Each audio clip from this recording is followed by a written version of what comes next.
नमस्कार जी। आज का विषय सत उपदेश अमृत। शरीर रूपी संसार में जीव ने जब से प्रवेश किया है तब से सुख का उसको ज्ञान है। उसे खाने पीने की होश होती है। ज्यों-ज्यों शरीर बढ़ता जाता है त्यों-त्यों उसको हर तरह के सुख दुख का पता लगता जाता है। बच्चे को जरा प्यार से बुलाया गया तो वो खुशी से हंसने लग जाता है, और जरा गुस्से से कुछ कहो तो वो रोने लगेगा। भूख लगने पर रोना शुरू कर देता है, दुख हो तो चिल्लाता है।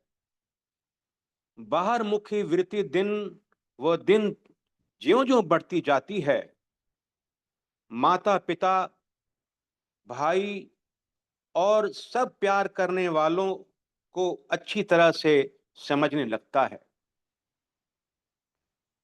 अनेक पदार्थों को देखती हुई बुद्धि किसी एक चीज में नहीं ठहरती।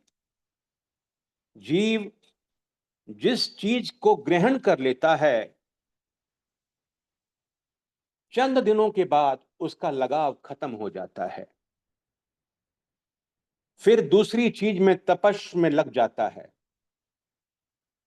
इसी तरह किसी को ग्रहण करता है, किसी को छोड़ता हुआ संसार में भटकता रहता है, और खुशी और गमी को प्राप्त होता रहता है। किसी चीज द्वारा तृप्ति प्राप्त नहीं होती। हर एक जीव का यही हाल है। महाराज जी कह रहे हैं कि कुछ दिन तक इनको ये सब चीज की लत लग जाता है, फिर उसके बाद में फिर यही हाल हो जाता है कि फिर को मेरे को नई चीज चाहिए। बगैर तत्व ज्ञान के यह बुद्धि जुग जुग तक भ्रमती रहती है, सार को नहीं समझती। अमीर गरीब राजे राणे सभी भटक रहे हैं। पशु पक्षी और योनियों का भी यही हाल है। मानुष जन्म में महानता यही है कि आत्म तत्व को जानने का यत्न प्रयत्न कर सकता है। जो जीव आत्म तत्व के भेद को जान लेता है वो किसी न किसी समय मोह माया के जाल से खुलासी प्राप्त कर लेता है। बार बार ऐसी सत सोच और सत यतन धारण करना चाहिए। ऐसा विचार करना चाहिए कि यह जीव आया कहां से है और जाना कहां है। इसने बाला आखिरकार इस हरे भरे संसार को छोड़ना है। पैदा होने और शरीर छोड़ने का दुख इसे बार बार देखना पड़ता है, और भी कई तरह के कलेश इसे उठाने पड़ते हैं। मगर यह जीव बावजूद दुख पाते हुए संसार के मोह में अधिक से अधिक फंसता जाता है। बाप ना मारी कुकड़ी पुत्र तीर अंदाज। एक से एक बढ़कर जीव संसार में आकर अकड़ करता है। अजीब प्रभु की माया का खेल हो रहा है। जब तक यह जीव इस झूठे संसार के मोह को नहीं छोड़ता तब तक आत्म सुख को प्राप्त नहीं हो सकता। मगर आत्म सुख को कोई भाग्यशाली जीव ही प्राप्त हो सकता है। इसके लिए पहले सही मानुष बनना है। इस मकसद के लिए आहार विहार की पवित्रता पहले जरूरी है। इस समय जो दौड़ लगी हुई है, सबकी बुद्धि भ्रष्ट हो रही है। यह भूल गए हैं कि शरीर की ममता जन्म जन्मांतर तक नहीं छोड़ती। किसी समय बड़े भाग से सत्पुरुषों की संगत द्वारा भाग लग जावे और तन मन लगाकर सत यतन में रहने लग जावें, तो किसी न किसी समय जीव मंजिले मकसूद तक पहुंच सकता है। दिल दा महरम कोई ना मिलया, जो मिलया सो गर्जी। कलेजा निकाल कर रख दिया जावे तब भी प्रतीत नहीं आती। प्रेमी जीव को हर समय सत विश्वास, सत श्रद्धा की जरूरत है। श्रद्धावान को ज्ञान विचार सफलता देते हैं। 2.5 अक्षर प्रेम का पढ़े सो पंडित होए। जीव को तृष्णा रूपी रोग चीरकाल से लगा हुआ है। इस रोग की दवाई प्रभु का सतनाम ही है। सतनाम ही मन बुद्धि को निश्चल करने वाला है। ईश्वर सबको अनुराग देवें, ताकि सत्य नाम परायण जीवन बिताकर संसार में आना सफल कर सकें। जब सत्संग हो चुका तो प्रेमी गिरधारी लाल जी ने बतलाया कि डॉक्टर साहब आएंगे। अगला आज का विचार है योग वशिष्ठ पर विचार। भगत बनारसी दास जी योग वशिष्ठ छठा प्रकरण 21वां सर्ग में प्राण अपान संवाद पढ़ रहे थे। भगत जी ने इसे पढ़कर सुनाया। जब पढ़ चुके तो आपने पूछा, प्रेमी क्या पढ़ा है? भगत जी ने अर्ज की कि महाराज जी, सामान्य भाव से जो शुभ गुण प्रकट हुए हैं वो तो मोटे मोटे समझ आ रहे हैं, मगर संतों की बोली में जो भेद वर्णन हुआ है वो बिना अंतर्विखे स्थिति के कैसे बयान किया जा सकता है। श्री महाराज जी फरमाने लगे, प्रेमी, इस गुह्य भेद यानी महफी राज को समझते समझते फकीरों के खून खुश्क हो जाते हैं। केवल हड्डियों का ढांचा रह जाता है। तब जाकर तत्बोध हो सकता है। वशिष्ठ ने वो ऊंची स्थिति बयान की है जिसको राम, कृष्ण, बुद्ध, नानक, कबीर जानने वाले हुए हैं। प्रेमी, मामूली बात नहीं। अभी तक किसी पंडित, शास्त्री, ज्ञानी ने इसका अर्थ उलट सुलट नहीं किया।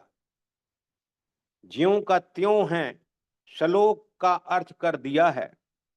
यह पढ़े लिखे आचार्य लोग ऐसा उच्च भाव बयान नहीं कर सकते। वाकई ये वशिष्ठ जी का ही राम को दिया हुआ उपदेश है। पंडित लोग क्यों नहीं इसे खोलकर मंदिरों में लोगों को समझाते हैं? असली तालीम उपदेश यही है, कोई भेद छुपा कर नहीं रखा, बिल्कुल खोलकर वर्णन कर दिया है। सिर्फ सामने बैठकर समझने वाली बात है, फिर भी छुपा कर रख ली है। ऐसे प्रसंग चित्त के अंदर उत्साह पैदा करने वाले होते हैं। योग विद्या की कोई था नहीं है।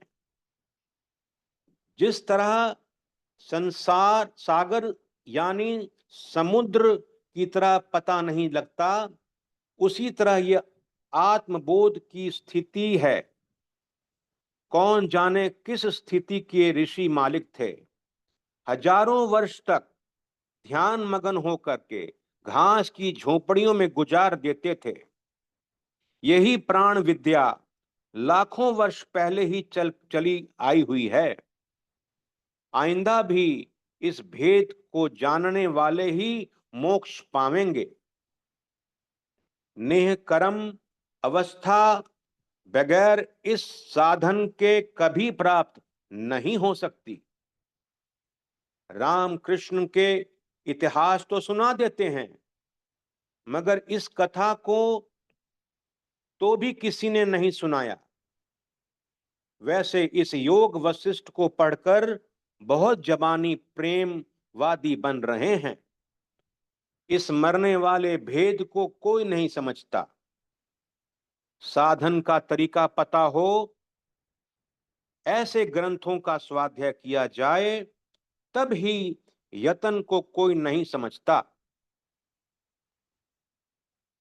साधन का तरीका पता हो, ऐसे ग्रंथों का स्वाध्याय किया जाए, तब ही यत्न प्रयत्न में सहायता हुआ करती है। जब समय मिले पढ़ते रहा करो। काग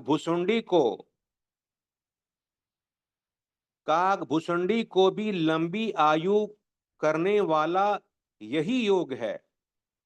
योग मार्ग में कई साधन देर तक शारीरिक कायमी के वास्ते भी थे। भोगों के वास्ते शारीरिक आयु नहीं बढ़ाया करते थे, बल्कि चीरकाल तक आत्म आनंद में लीन रहने के वास्ते शरीर रखने का ख्याल हुआ करता था।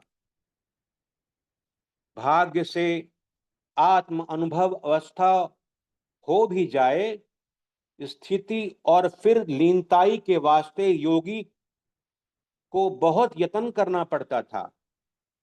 लीनताई के बाद जब मर्जी हो शरीर को छोड़ दे या छूट जाए, निर्द्वंद रूप से हो चुके होते हैं।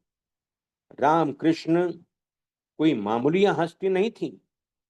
जिन्होंने दोनों तरफ समय दिया, उनकी नकल करके बहुत लोग अपने आप को गर्क कर देते हैं। महाराज जी कह रहे हैं कि देखा देखी नहीं चलेगी। योग भोग दोनों चलते रहें, ऐसे कई संसारी चाहते हैं। तीव्र त्याग को धारण करने से ही योग में कामयाबी हुआ करती है। संसारी प्रेमियों की तरफ देखकर किसी समय हंसी आती है कि कब चलेंगे और कब उनकी मंजिल पूरी होगी। इधर जो आकर हाथ जोड़ता है, उसे कुछ समझाना पड़ता है। किसी से इन्होंने भेदभाव नहीं रखा हुआ है। किस कदर मेहनत करके ऐसी अवस्था आई, तुम क्या जानो। पकी पकी पकाई पर आ बैठे हो। जब मेहनत करोगे तब कुछ समझोगे। देखो, वशिष्ठ जी ने राम जी को बार बार कई तरह से समझाने की कोशिश की है। उनका वनों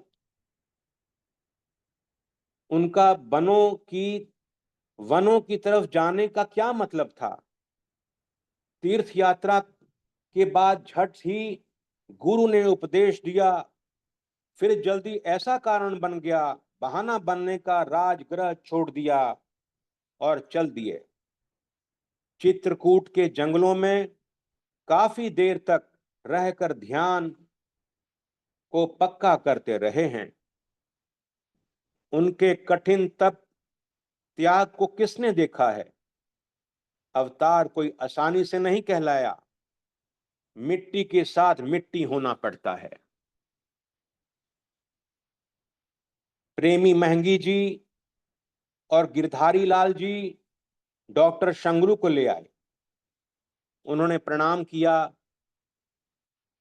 डॉक्टर जी ने भी नमस्कार किया। कुछ देर बाद डॉक्टर साहब ने हालात पूछे। श्री महाराज जी ने शुरू से लेकर आखिर तक बयान किए। फिर डॉक्टर साहब ने नब्ज देखी, टूटियां लगाई, पेट को दबाकर देखा। सब देखकर कहा, महाराज जी, आपका शरीर आम इंसानों जैसा शरीर नहीं, बहुत नाजुक है। बहुत देर तक चाय का इस्तेमाल का सब कसूर है। अतड़ियों में हर दर्जे की खुश्की आ चुकी है। मल खारिज करने की शक्ति बहुत कम हो गई है। मुसव्वर के इस्तेमाल ने अंदर भी खुश्की कर दी है। जुलाब आवर चीज कभी इस्तेमाल नहीं करनी चाहिए। ग़िज़ा ही ऐसी लेनी चाहिए जिससे पखाना आ जाए। तब इस शरीर का निजाम ठीक रह सकता है। ऑलिव ऑयल भी इसके लिए मुफीद है।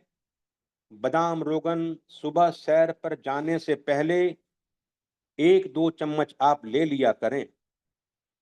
बाहर से आकर फिर दूध ले लिया करें। 2 वक्त दूध का प्रोग्राम फिलहाल ठीक है।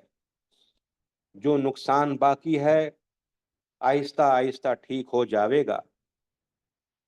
वैसे हम तो ऐसे लोगों को इलाज करते चले आ रहे हैं जो सब भक्ष अभक्ष सेवन करने वाले हैं। आप जैसे तपस्वी शरीर के कभी दर्शन नहीं हुए। गांधी जी का बहुत सूक्ष्म शरीर हो चुका था, मगर उन्होंने दूध, फलों से के रस और खजूर वगैरह का इस्तेमाल जारी रखा हुआ था। जब कभी ज्यादा व्रतों को धारण कर लेते थे, बहुत सूक्ष्म अवस्था हो जाती थी।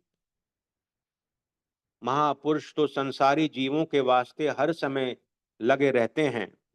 आप इस खुराक में कमी ना करें। जब तक अच्छी तरह अतड़िया ताकत नहीं प्राप्त कर लेती, बाहर की सर्दी से बचाव भी जरूरी है, क्योंकि शरीर को गर्मी सर्दी दोनों दबा सकते हैं। आपके वास्ते कोई दवाई भी बनी हुई नहीं है। ये बादाम रोगन दवा ग़िज़ा होने का काम देता है। खाली पेट लेना बहुत अच्छा रहता है। दूसरे के हाथ से बना हुआ और जो ज्यादा दिनों तक ना हो जाए, ऐसा बादाम रोगन बहुत अच्छा रहता है। इस तरह मीठी मीठी बातें करके डॉक्टर साहब ने काफी वक्त ले लिया और तसल्ली दी कि आप जल्दी ठीक हो जाएंगे। इधर काली गाय का भी दूध बहुत अच्छा मिल रहा जाता है। अगर सामने निकलवा कर ले लिया जाए तो सेवा की जरूरत समझें तो आप बुला सकते हैं। नमस्कार करके जब उठने लगे तो महाराज जी ने दोनों हाथों से गिलासों यानी चेरी का प्रसाद भरकर डॉक्टर साहब को दे दिया। प्रेमियों को आज्ञा दी कि साथ जाकर इन्हें शहर पहुंचा दिया जाए। डॉक्टर साहब प्रेमी मोटर पर सवार होकर चले गए। एक दिन करीबन 9 बजे का समय था। एक प्रेमी सज्जन को पीठ पर उठाते हुए कोठी में पधारे हुए वहां आ गए। महाराज जी लेटे हुए थे। पास आकर नमो नारायण कहकर बैठ गए और सज्जन के उतार कर चटाई पर बिठाया गया। इस पर महाराज जी ने भी उसे उठ बैठने को कहा। तो महाराज जी ने कहा कि प्रेमी, किधर से आए हो? उस प्रेमी ने नमस्कार करके कहा, महाराज जी ने काष्ठ मौन धारण कर रखा है। जो प्रेमी जी आए थे ना, वो मौन अपना धारण करके रखे हुए थे। सेवक को आपके दर्शनों की चाहना कई दिनों से हो रही थी। सेवक इनकी सेवा से गुप्त गंगा के पास एक प्रेमी के घर ठहरा हुआ है। ये महाराज जी अपने आप कुछ ग्रहण नहीं करते, ना कुछ कहते हैं, खाने पीने पहनने की बात के वास्ते प्रेरणा नहीं करते। खिलाते समय खिला दिया तो मुश्किल से खाते हैं, मुंह भी नहीं खोलते। कपड़ा पहना दिया तो हाँ करते हैं और ना ही ना करते हैं। चलते समय किसी जगह ले गए तो उठा कर ले गए, कहते सुनते कुछ नहीं। इसी तरह खामोश बैठे रहते हैं, लिटा दिया तो लेटे रहते हैं। सत्पुरुष खामोशी से सुनते रहे। बाद में फरमाया, प्रेमी, दूध चाय सेवन करनी हो तो बताओ। प्रेमी कहने लगे, महाराज जी अभी तक तो कुछ सेवन नहीं किया। भगत जी फौरन जाकर दूध ले आए और कटोरी भी। प्रेमी ने बहुत कोशिश की दूध पिलाने की, मगर उन्होंने पिया ही नहीं। फिर चमचे से दूध देने लगे, वो भी नीचे गिरने लगा। ये हालत देखकर भगत जी को हंसी आ गई। श्री महाराज जी ने इशारा करते हुए खबरदार कर दिया और फिर फरमाने लगे, प्रेमी, अगर यह बात कोई करते हो, इनसे कुछ पूछा जाए, तुम इनको इधर किस वास्ते उठा लाए हो? अगर इनका विचार कुछ हरकत वगैरह करने का नहीं है तो फिजूल तुम इस समय ला रहे हो। संत मिले कुछ कहिए सुनिए, असंत मिले मुष्ट हुई रहिए। ओम ब्रह्म सत्यम सर्वधा। ओम ब्रह्म सत्यम।